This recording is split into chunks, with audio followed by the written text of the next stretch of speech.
안녕하세요. 오늘도 사연살롱을 찾아주셔서 감사합니다. 직장생활 중인 평범한 유부녀예요.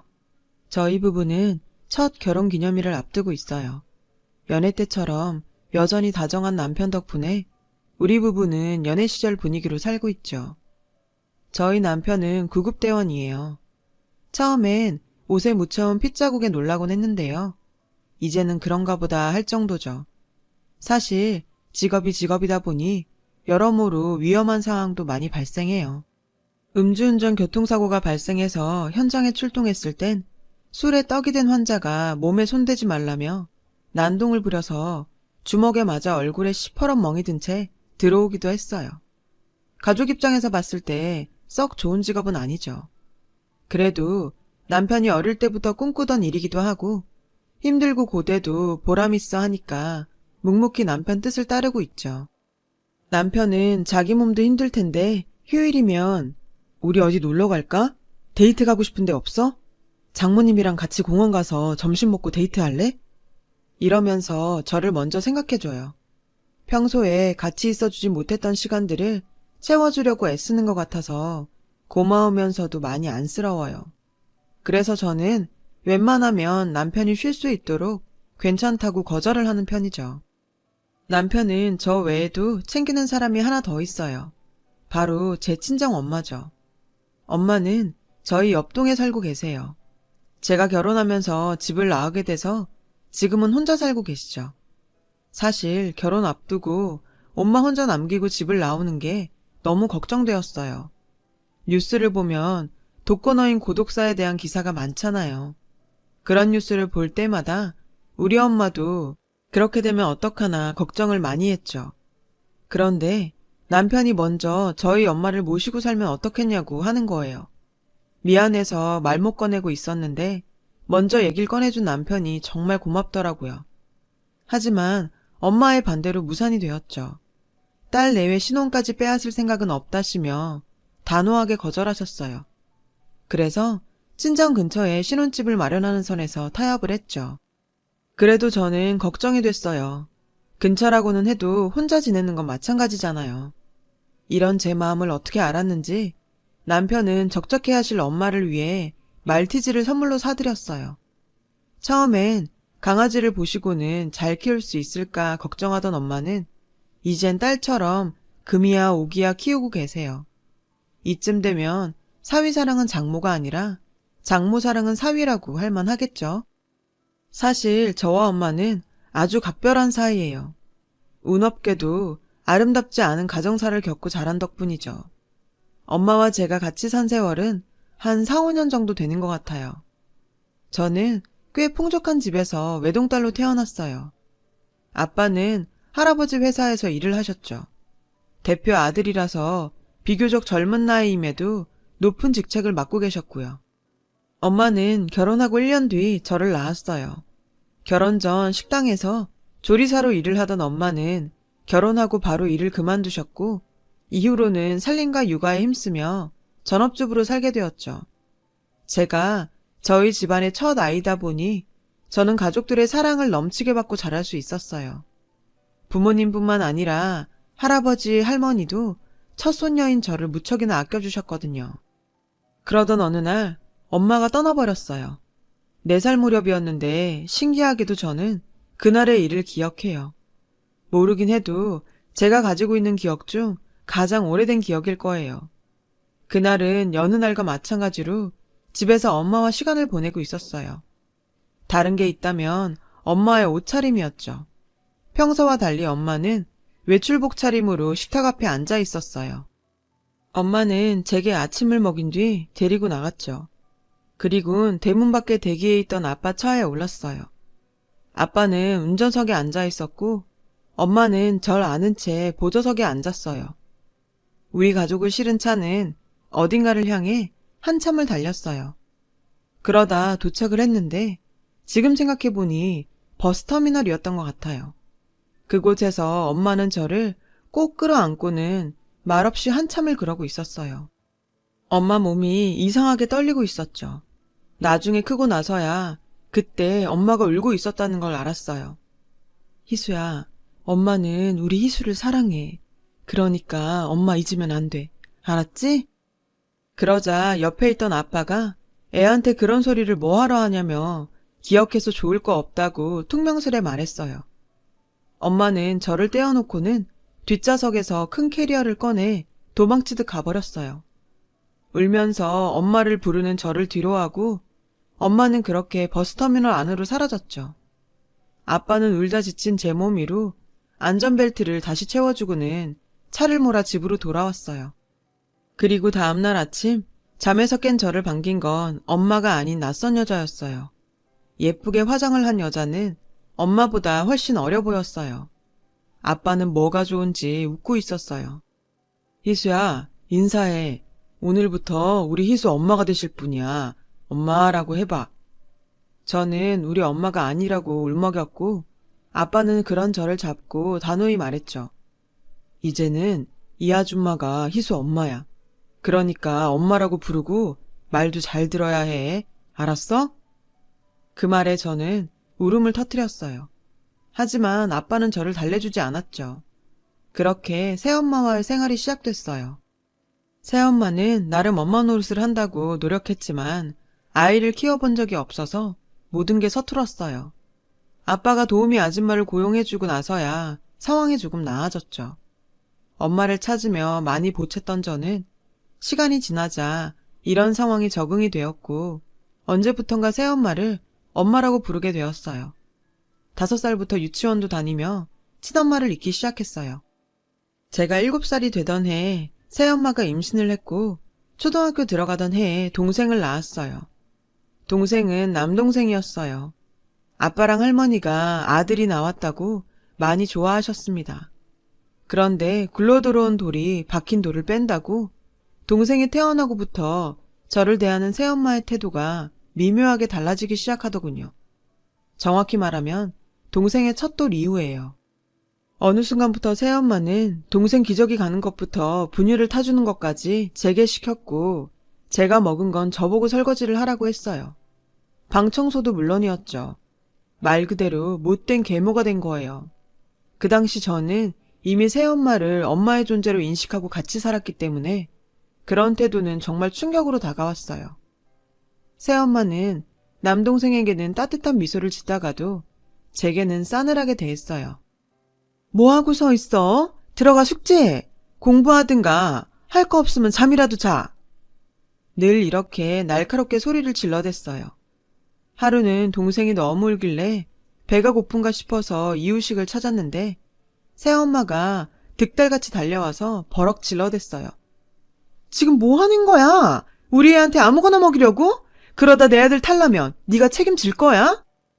그 순간 깨달았어요. 아, 새엄마는 우리 엄마가 아닌 거구나. 그런 생각이 들자 친엄마가 너무 그립더라고요. 같이 산 시간은 새엄마가 더 길었지만 역시나 내 엄마는 친엄마뿐이었죠. 이런 일들은 아빠한테는 말할 수가 없었어요. 아빠는 회사 일로 바쁜 데다 무엇보다 새엄마는 아빠 앞에서만큼은 제게 천사 같은 엄마로 변했거든요. 아빠가 남동생에게 빠져있기도 했고요. 내가 결혼은 잘했지. 당신처럼 애들 잘 돌봐주는 사람이 어딨어? 아빠는 새엄마의 본 모습을 몰랐거든요. 이런 상황에 제가 새엄마 실체를 폭로한들 뭐가 달라지겠어요. 초등학교 고학년이 되면서 저는 방과 후 친구네 집에 가거나 도서관에 있다가 최대한 늦게 집으로 돌아가곤 했어요. 늦게 들어가면 늦었다고 타박을 하긴 했지만 그 정도는 참을만 했거든요. 고생을 하면 금방 애늙은이가 된다고 하더니 저도 그랬던 것 같아요. 중학교에 들어가면서부터는 제 목표는 1등이 아닌 독립이었어요. 정확히는 새엄마한테서 벗어나는 거였죠. 아빠는 새엄마처럼 저를 괴롭히지는 않았지만 점점 제게 무관심했어요. 떠난 아내가 남기고 간 딸보다는 사랑하는 현재의 아내가 낳은 아들이 더 소중했겠죠. 명절이나 가족 행사 때 친가에 가면 할머니 할아버지도 마찬가지였어요. 무관심이 더 아프다고 하잖아요. 그런데 저는 새엄마한테 너무 들볶여서 그런지 차라리 무관심한 게 낫더라고요. 독립을 하겠다는 목표로 공부를 하니까 성적이 쭉쭉 오르더라고요. 물론 제 성적에 관심 있는 사람은 아무도 없었지만요. 아빠는 단 한 번도 성적표 나왔냐는 말조차 하지 않았죠. 고등학교에서도 늘 전교 5% 안에 들었어요.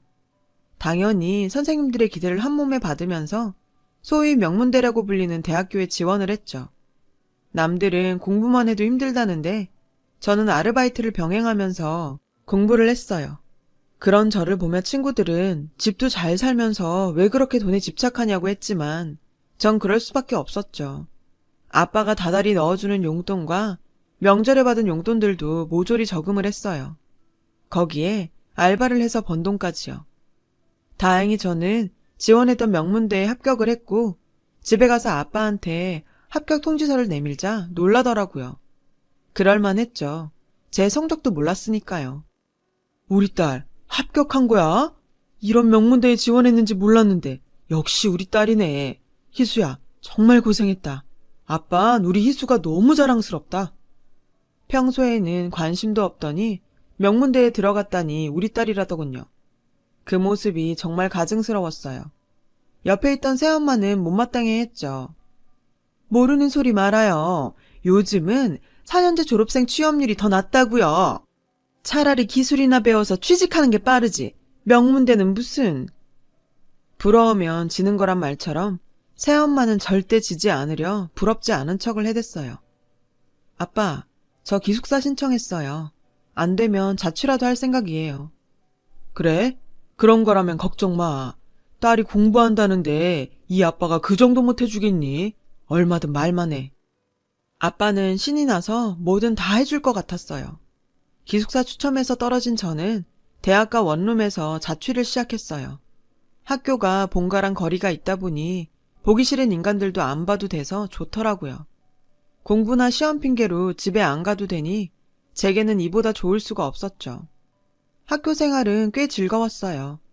2학년 무렵 친구한테 소개받은 남자와 연애도 시작했고요. 그 사람이 바로 지금의 제 남편이에요. 남편은 동기 친오빠의 친구였어요. 저보다 연상이고 당시 막 구급대원이 된 사회초년생이었죠. 주변에 의지할 사람이 없었던 저는 남자친구에게 많이 의지했어요. 든든한 오빠 같았거든요. 사귄 지 2년쯤 되던 어느 날이었어요. 남자친구 퇴근에 맞춰서 남자친구 일터로 가고 있었는데 문자가 왔어요. 남자친구가 보낸 문자였죠. 급한 일이 생겨서 그러는데 조금 기다려줄 수 있어? 저는 그러겠다고 하고 근처 카페에 있겠다고 했어요. 카페에 앉아 남자친구를 기다리는데 맞은편 빵집에서 남자친구가 나오는 게 보이더라고요. 손에 큰 케이크를 들고 있었죠. 남자친구는 통화를 하며 어딘가로 가더군요. 통화하는 내내 환하게 웃는 게 누가 봐도 의심스러운 상황이었어요. 그 모습을 본 순간 심박수가 빨라졌어요. 그리고 본능적으로 카페에서 나와 남자친구 뒤를 밟기 시작했어요. 들키지 않으려고 나름 조심하며 뒤를 쫓았어요. 한참을 따라가 보니 슬슬 다리가 아프더라고요. 그렇게 얼마나 갔을까? 둘러보니 낯선 동네에 들어와 있었어요. 혼자 사는 노인들이 많이 사는 쪽방 밀집 지역인 것 같았어요. 주변 집들이 대부분 20년 이상 된 낡은 빌라였죠. 그 순간 남자친구가 어느 빌라로 들어가는 게 보였어요. 저는 조심스럽게 빌라로 들어가 계단 벽에 붙어 귀를 쫑긋 세웠어요. 초인종 소리가 들리고 현관문 여는 소리가 들리더라고요. 어머, 케이크네? 뭘 이런 걸 다 사왔어? 희미하게 여자 목소리가 들렸어요. 뒤이어 남자친구 목소리도 들렸죠. 생일인데 당연히 케이크는 먹어야죠. 제 몸이 부들부들 떨리기 시작했어요. 지난 2년 동안 이 남자를 의지하고 살았던 제가 바보처럼 느껴지더라고요. 그렇게 믿었는데 돌아온 건 배신이라니. 치밀어 오르는 분노를 참기 힘들었어요. 다리에 힘이 빠져 몸을 움직일 수도 없어서 그대로 계단에 주저앉았어요. 이제 어떡하지? 라는 물음만 머릿속을 가득 채웠죠. 나도 모르게 눈물이 흘러내렸어요. 그렇게 한참을 넋을 놓고 앉아있는데 뒤에서 저를 부르는 목소리가 들렸어요. 돌아보니 남자친구였어요. 남자친구는 저를 보고는 당황한 기색을 감추지 못했어요. 우왕좌왕하는 게 바람피다 걸린 유부남 그 자체였어요.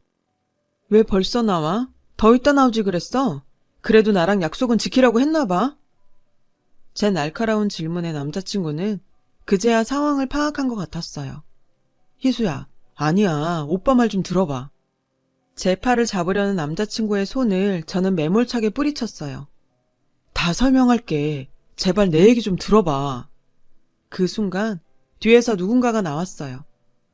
준석군, 지갑 놓고 갔어요. 지갑. 그 소리에 저는 고개를 들었고 제 시선이 닿은 계단 위쪽에는 여자분이 서 계셨어요. 그런데 제가 상상했던 그런 여자는 아니었어요. 주름진 얼굴의 중년 여성이었거든요. 남자친구는 지갑을 받아들고는 저를 데리고 서둘러 자리를 떠나려고 했어요. 그런데 그 여자분이 저희를 불러 세웠죠. 놀랍게도 오빠가 아닌 저를 말이에요. 희수야, 희수 맞지? 저는 제 이름을 부른 그 여자분을 올려다 봤어요. 분명 처음 보는 사람이었어요. 그런데 글쎄 그분이 저를 보며 눈물을 흘리지 뭐예요. 너무 당황스러워서 뭘 어떻게 해야 할지 모르겠더라고요. 그때였어요. 희수야, 엄마야, 엄마 기억 안 나? 황당했어요. 엄마라니, 그게 무슨 자다가 봉창 두드리는 소리래요? 기가 막혀서 헛웃음이 다 나오더라고요. 그분은 급히 집 안으로 들어가더니 무언가를 들고 나왔어요. 그리고는 제게 보여주었죠. 그건 4살 무렵의 제 사진이었어요. 엄마와 헤어지기 전에 화단에 앉아 찍었던 사진이었죠. 어떻게 제 사진을 가지고 계세요? 엄마라니까. 내가 네 엄마라고. 그제야 저는 오래된 그날의 기억을 떠올렸어요. 엄마가 떠나던 그날의 기억이요. 나를 끌어안고 엄마를 잊지 말라고 말했던 그 순간을 떠올렸어요. 정말 엄마야? 진짜 내 엄마야? 엄마는 울면서 고개를 끄덕였어요. 그렇게 그리워했던 엄마를 마주하자 나도 모르게 화가 났어요. 어디까지나 엄마는 날 버렸으니까요. 저는 그대로 자리를 떠나려고 했어요. 그런 저를 남자친구가 가로막았죠. 어떻게 된 일인지 설명은 들어봐야지. 아무래도 착각하시는 것 같은데 오해는 풀어야 할 거 아냐. 제 가정사를 모르고 있던 남자친구는 이 상황이 그저 오해에서 빚어진 거라고 생각하는 것 같았어요. 저는 낮게 한숨을 쉬고는 그간의 일을 얘기해 주었어요. 사실 남자친구에게는 해주고 싶지 않은 이야기였지만요. 이제 알겠지? 내가 그렇게 힘들게 살았어. 오빠, 그러니까 나 여기서 그냥 가도 뭐라고 할 사람 아무도 없어. 제 얘기가 끝나자 엄마는 눈물을 그치고 고개를 번쩍 들었어요. 정말 그 여자가 너한테 그런 짓을 했어? 네 아빠는 쥐뿔도 관심 없었고? 제게 다그치듯 묻더군요. 제가 고개를 끄덕이자 엄마는 못돼 처먹은 인간 같으니라고. 이럴 줄 알았으면 엄마가 널 데리고 나오는 건데 라고 말하며 울먹였어요. 무슨 소리야? 그럼 내가 엄마랑 같이 살 수도 있었다는 거야? 엄마는 고개를 끄덕였어요. 다 얘기해 줄게. 일단 집으로 들어가자. 남자친구가 저를 잡아 끌었어요. 저도 못 이기는 척 집 안으로 들어갔죠. 방 2개짜리 작은 집이었어요. 자리에 앉자 엄마는 제가 모르던 지난날의 이야기를 들려주었어요. 이혼을 하게 된 이유와 과정을요. 네 아빠랑 그 여자의 외도 사실을 알게 된 건 내가 네 아빠 회사에 도시락을 가져다 주러 갔을 때였어. 너무 웃긴 게 직원들도 다 알고 있더라. 네 아빤 부끄러움도 모르는 사람이었어. 회사 내에서 지위가 있으니 대놓고 뭐라는 사람도 없었고 말이야. 회사 사람들이 나를 보던 그 치근한 눈빛들이 아직도 기억나. 비록 내가 고아에 가진 것도 없었지만 자존심은 있어서 네 아빠한테 이혼을 요구했어. 기다렸다는 듯이 그러자고 하더라. 대신 넌 못 준다면서. 내가 바람난 아빠 밑에서 내 딸을 살게 할 수는 없다고 하니까 그러더라. 이혼하면 무슨 능력으로 애를 키우고 가르칠 거냐고 하는데 그 말에 흔들렸어. 양육권만 넘기면 널 평생 공주처럼 키울 거라고 그러더라. 널 위해서라도 그러는 편이 낫겠다 싶었어. 그런데 그게 다 계략이었어. 회사 이미지 때문에 자기가 양육권을 가져가야 했던 것 같아. 나는 그것도 모르고 엄마로서 네가 경제적으로 풍족한 집안에서 자라는 게 좋다고 판단했던 거고. 그래서 그렇게 떠난 거야. 이혼한 뒤 엄마는 여기저기를 떠돌며 닥치는 대로 일을 하며 살다가 지금은 이곳에서 동네 상가 청소를 하고 있다고 했어요. 전 지금까지 저만 힘들게 살았다고 생각했는데 엄마가 살아온 그간의 삶은 너무도 비참했어요. 얘기를 듣고 나니 엄마가 너무 가여워서 그대로 엄마를 끌어안고 엉엉 울었어요. 엄마도 같이 우셨죠. 그동안 엄마와 내 인생을 갈갈이 찢어놓은 아빠와 그 상간녀를 도저히 용서할 수 없었어요. 엄마, 내가 미안해.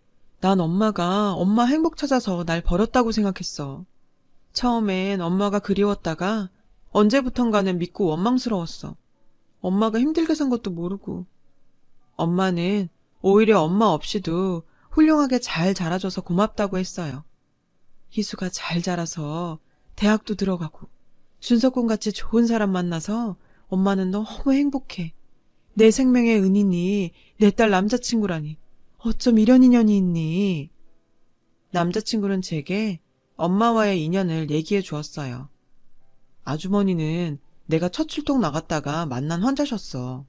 상가 건물에서 과로로 쓰러지셨거든. 그 후로도 마음에 걸려서 가끔 들여다보고 병원도 같이 다녀드리다 보니 이모 조카처럼 지내게 된 거지. 암으로 돌아가신 엄마 생각도 나고. 그날 저는 엄마 집에서 생일 케이크에 초도 켜고 같이 저녁도 먹었어요. 그리고 정말 오랜만에 엄마 품에 안겨 잠들 수 있었어요. 엄마 품은 정말 따뜻했어요.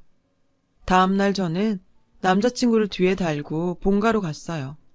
목적은 하나였죠. 우리 모녀를 생이별시킨 장본인과 인연을 끊는 거였죠. 집에 가보니 마침 새 식구가 다 있더군요. 새엄마를 보자 그동안 참았던 울분이 쌍욕으로 터져나왔어요. 살면서 단 한 번도 해본 적 없는 험한 욕들을 상간녀 얼굴에 대고 퍼부었어요. 그 욕을 들은 아빠는 제게 소리치더군요. 너 지금 엄마한테 뭐 하는 짓이야? 내가 널 그렇게 가르쳤냐? 아빠가 나한테 뭘 가르쳐줬는데? 가정 있는 남자가 상간녀랑 붙어먹고 조강지쳐 버리는 거? 아니면 유책 배우자 주제에 자식을 빌미로 위자료 한 푼 안 주고 와이프 내쫓는 거? 그것도 아니면 상간녀한테 자기 딸이 구박받는 거 보고 모른 척하는 거. 도대체 뭘 나한테 가르쳤는데? 이 여자가 욕먹는 건 그렇게 참기 힘들고 딸한테 무관심한 건 쉬웠구나. 하긴 그러니 인생을 그따위로 살았겠지. 나 엄마 만났어. 아빠가 무슨 말로 엄마 속이고 내쫓았는지 다 들었다고. 희수야, 아빠 말 좀 들어봐. 듣긴 뭘 들어. 내가 더 들을 게 있어? 저 상간녀랑 저 여자 아들 때문에 내 어린 시절이고 학창시절이고 내내 이 집에서 나갈 생각만 하면서 살았어. 알아? 그때 방에서 남동생이 나왔어요. 상간녀는 얼른 남동생을 내보냈어요. 애가 듣는데 무슨 말을 그렇게 해. 그리고 네 엄마가 능력이 없어 남자 뺏긴 걸 나더러 어쩌라고. 왜? 당신 과거 애한테 들킬까봐 겁나? 그러게 인생 똑바로 살지 왜 그렇게 해프고 더럽게 살았대? 쪽팔리게. 근데 어쩌나? 나 당신이 살아있는 동안 이 얘기 주구장창 하고 다닐 건데? 당신 아들 졸업식장에 가서도 하고 당신 아들 첫 출근 날 회사에서도 하고 당신 아들 결혼식장에 가서도 할 거라고. 당신이랑 당신 아들 고개 못 들고 살게 할 거야. 그러니까 입 닥치고 살아. 새엄마는 얼굴이 하얗게 질려서는 더 이상 아무 말도 못했어요. 그때였죠. 지금껏 잠자코 있던 남자친구가 아빠한테 다가가 인사를 했어요. 그리고는 처음 뵙는 자리가 이런 자리라 유감입니다만 이렇게 마지막으로 뵙는 자리인 것 같아 그냥 얘기하겠습니다. 희수 졸업하면 결혼할 생각입니다. 희수 어머니도 모시고 살 생각이고요. 저는 다른 건 몰라도 우리 희수 눈에서 눈물 빼는 인간들은 절대 용서 못합니다. 그래서 두 분께는 예의를 갖출 필요가 없을 것 같네요. 앞으로 다시는 희수 보고 살 생각 마세요. 결혼식에도 오실 생각 마시고요. 저는 남자친구와 함께 그 집을 나왔어요. 이후 살던 집을 정리해 엄마 집으로 들어갔어요. 그리고 변호사를 선임해서 아빠로부터 엄마가 받아야 할 몫에 위자료도 받아냈죠. 아들 결혼식장까지 찾아가겠다는 말에 겁을 먹은 새엄마가 원하는 대로 다 주라고 했다나 봐요. 인생은 더럽게 살았어도 자기 자식 걱정은 됐던 모양이더라고요. 대학을 졸업하고 저는 취직을 하게 되었고 얼마 뒤 남자친구와 결혼을 했어요. 그리고 벌써 결혼 1주년이 되어가네요. 시간이 쏜살처럼 빠르다고 하더니 요즘 특히나 실감을 하게 돼요. 다시 만난 엄마와 함께하는 시간들이 너무 빨리 지나가는 것 같아 가끔 겁이 나거든요. 남들에게는 너무도 당연했던 일상이 제게는 사무치게 그리워해야만 했던 일이었으니까요. 저는 지금 사랑하는 엄마와 든든한 남편과 함께 꿈같은 신혼생활을 즐기고 있어요. 제게는 무엇보다 소중한 이 시간을 오래오래 누리며 살아보려고 해요. 제 사연을 들어주셔서 감사드려요. 여러분, 사연 댓글에 응원과 현명한 조언 부탁드려요. 좋아요와 구독은 저에게 큰 힘이 됩니다. 오늘도 좋은 일 가득하세요.